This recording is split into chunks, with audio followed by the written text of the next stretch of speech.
Softwaredefined networking (SDN) will be a vital element of future public sector networking procurements as public sector organizations begin to move away from centrally prescribed networking models. By submitting your personal information, you agree that TechTarget and its partners may contact you regarding relevant content, products, and special offers. You also agree that your personal information may be transferred and processed in the United States, and that you have read and agree to the terms of use and the privacy policy.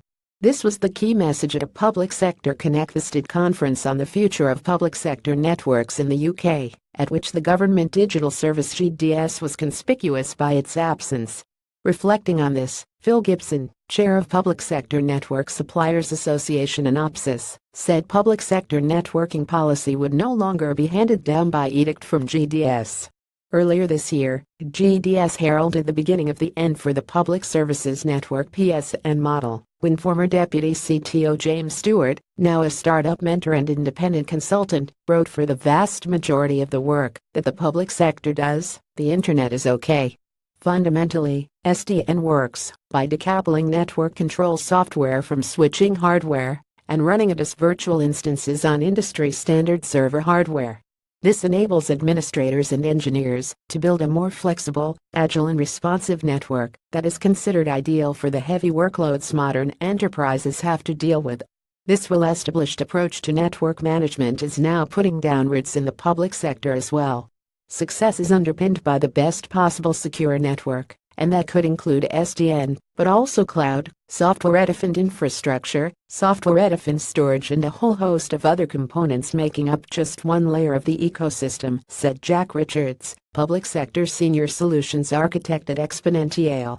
Software definition is a term that, of late, has come to mean agile and cheap.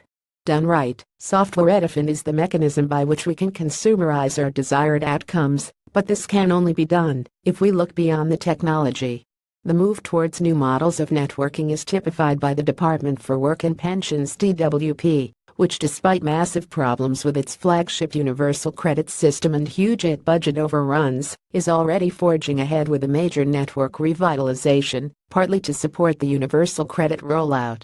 "We previously had big tower-based contracts through PSN," said DWP Digital Head of Infrastructure Services, John Keegan. "We are now moving more towards commodity cloud-based services, where we can." The DWP is currently rolling out a Cisco Meraki-based network across 720 job centers to support staff and job seekers alike, said Keegan. At the same time, it has upped its investment in data center networking, opening 2 new rooms through the Crown Commercial Framework Agreement with ARC Data Centers, and connected these with a BTS high-speed optical fiber network.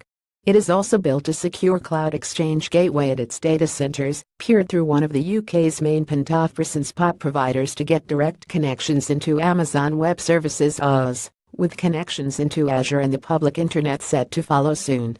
With a widely dispersed workforce carrying out complex and varied tasks, the DWP's plans stand as a good example of the sort of network refresh that can benefit from SDN, but there may also be benefits for smaller public sector organizations, said Jessica Figueres, chief analyst at Global Data.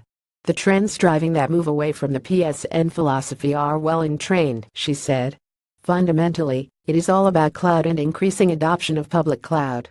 The old world, with a data center and a bunch of branch offices connected, is becoming less and less the norm, and for public sector organizations smaller than the DWP, this is particularly pertinent. Smaller organizations can get away with doing more on the internet